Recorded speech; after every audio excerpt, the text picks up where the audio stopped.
Greetings and welcome to My Bonus Life, episode 151. I hope for those of you that celebrate Christmas that you've had a great Christmas. And if you don't celebrate Christmas, then I hope you're having a great time anyway. So I want to do something I haven't done in quite a while, which is tell you about my new shirt.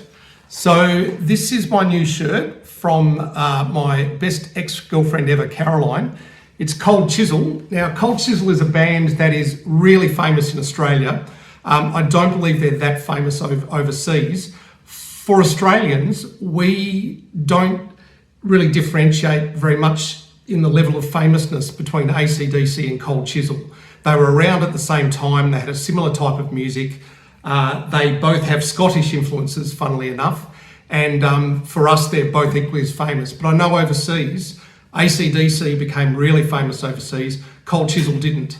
So there you go. There's some new music for you to look up if you're an AC/DC fan. And Caroline went to a Cold CHISEL concert about a month ago now and bought a shirt for me, which has ended up being a really lovely gift for Christmas.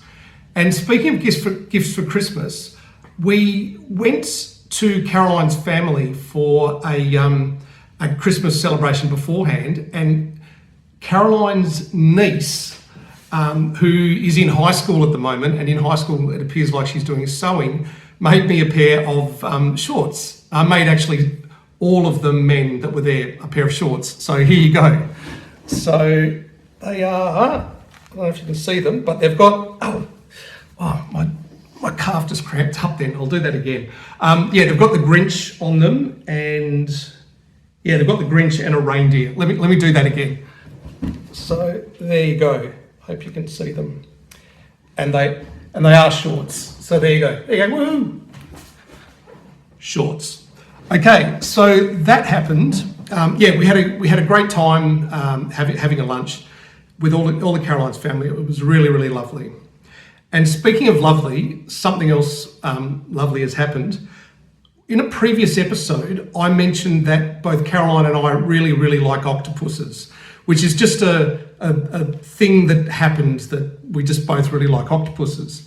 Now, a lovely lady named Nicole Hanusek caught onto that, and the reason she caught onto that is she's an artist, and she makes, amongst other things, prints of octopuses, and they have shiny discs on them, and they look like that. And she contacted me and she said, "Hey Paul, I know you really love octopuses. I've got some artwork of octopuses and I'd really like to send you some, if that's okay." And I said, yeah, as long as I like them. I don't want to accept gifts of art if I don't actually like them. I looked at them and I loved them.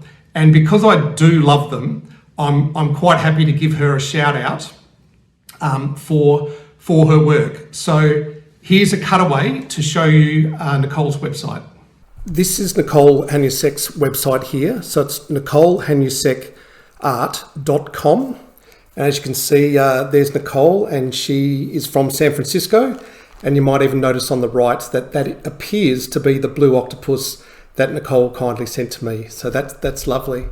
I noticed in her portfolio, she's got photos of octopuses and colourful animals, cool moments, line drawings, pet portraits, and sea life. Now, pet portraits is probably going to interest some of you, so let's just have a look at that. So, she does portraits of your pets, so you can send in a photo of your pet and Nicole will turn that into an original piece of art, which I think is pretty cool. And similarly, she's done things like that for cool moments as well. So if you've got a holiday moment that you want to turn into art, Nicole can certainly do that for you. And you can read about Nicole on here. So under the artist statement, it's a bit long for me to read out, but as you can see there, a long time ago she met a dog who was overflowing with personality. She made me realise just how much we share with animals, not just dogs but all kinds of creatures. With a little curiosity and research, I uncovered countless stories of animals who play, love and even hurt like we do. They're not just objects to own or sell.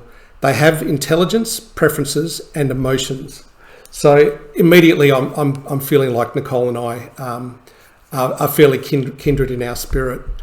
I also noticed that Nicole has an event coming up in, what have we got, in March 2025.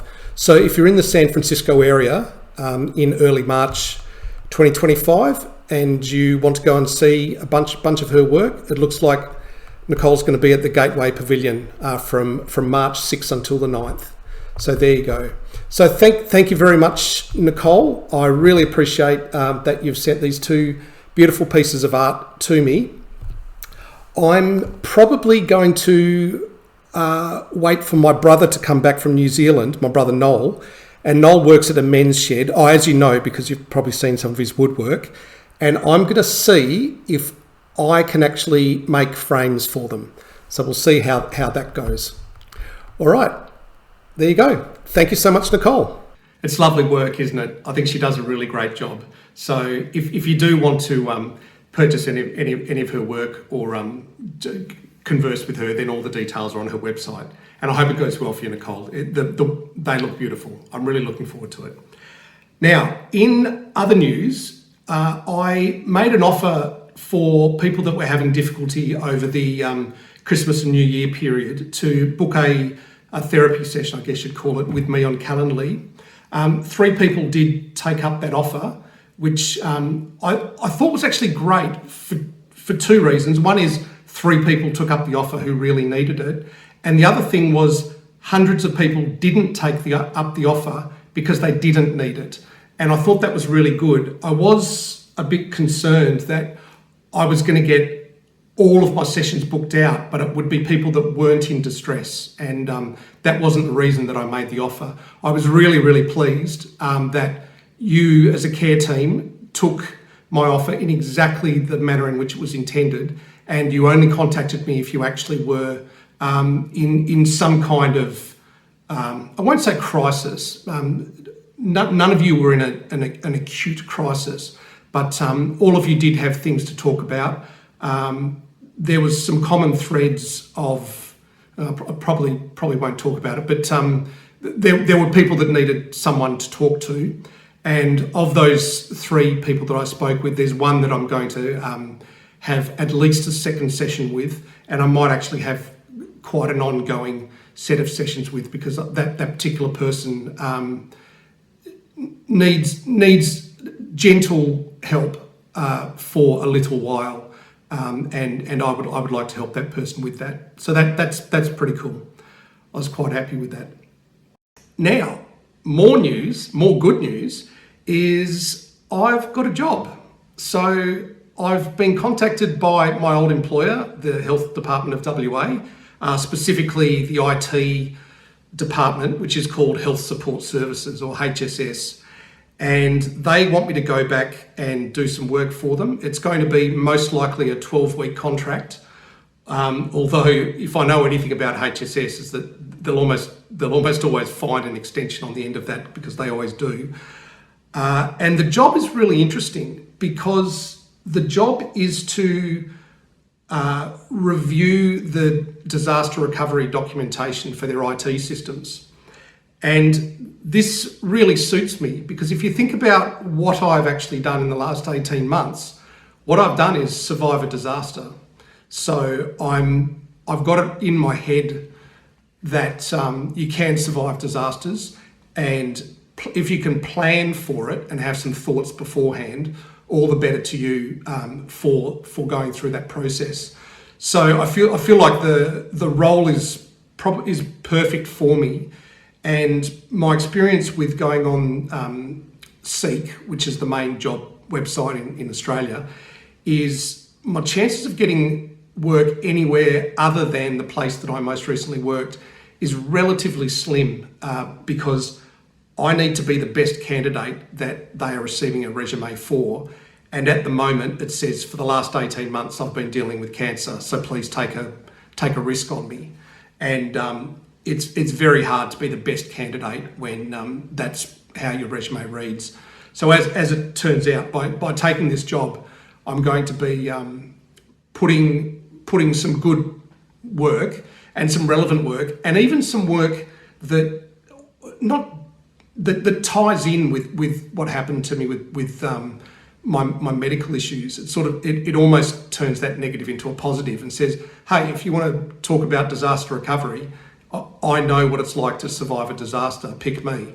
So that's going to be good. 12 weeks is a good period of time for me because it's only it's just short of 3 months. I mean, if I love it, it'll be over in a heartbeat. And if I hate it, well, I can stick it out for 12 weeks. And, I know what it's like working at HSS. So there won't be that many surprises for me. So I think that'll be quite good. And it'll give me an income. It'll get me out of the house. It'll give me a sense of purpose each day. There's a lot of positives to be had by it. I'll be meeting up with a lot of friends that haven't seen me since my diagnosis. So I'm sure there'll be a lot of hugs and smiles and all the rest of it. So that'll be really, really good.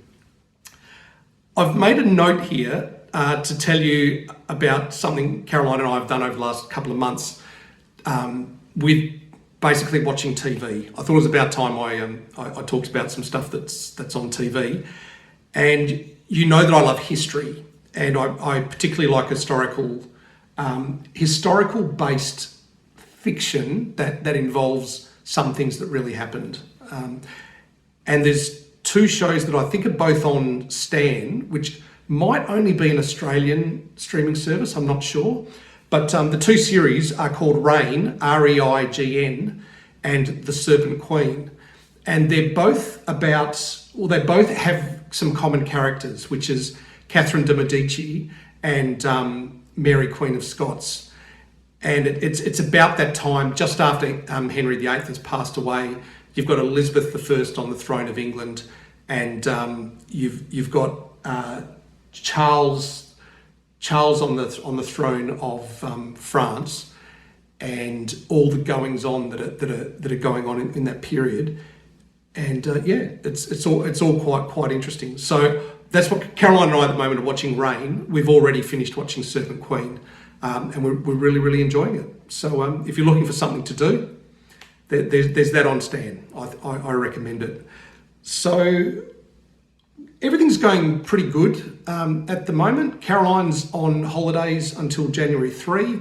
So we've been hanging out together, watching TV, going for walks, weeding the garden, all that normal type of stuff. We're going quite well. I hope you are too. The vitamin D tablets have worked well. I actually noticed pretty much from the first day I started taking them that my mood was improving.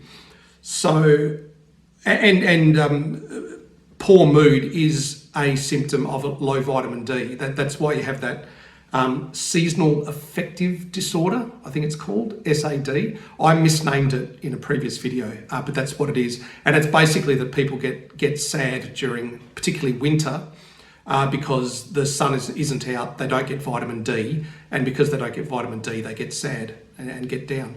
So I've been feeling more up, and part of that will be taking the vitamin D tablets. Part of it is just getting outside, going on a holiday down south, seeing family and friends. Things are going okay for me. So I'll leave it there for now, and we'll talk again soon. Please do have yourself a happy new year, but also a safe new year. I know for people in the Northern Hemisphere, you're in the middle of winter now, which means it probably is hard for you to get outside. But for those of you that find that hard, just try. Even if you just walk around the outside of your house, do try and get outside and get some movement. It does help. It's been helping me, and it can help you. All right, so click that like, and we will talk again soon. Thank you for being on my care team. See you later. Bye.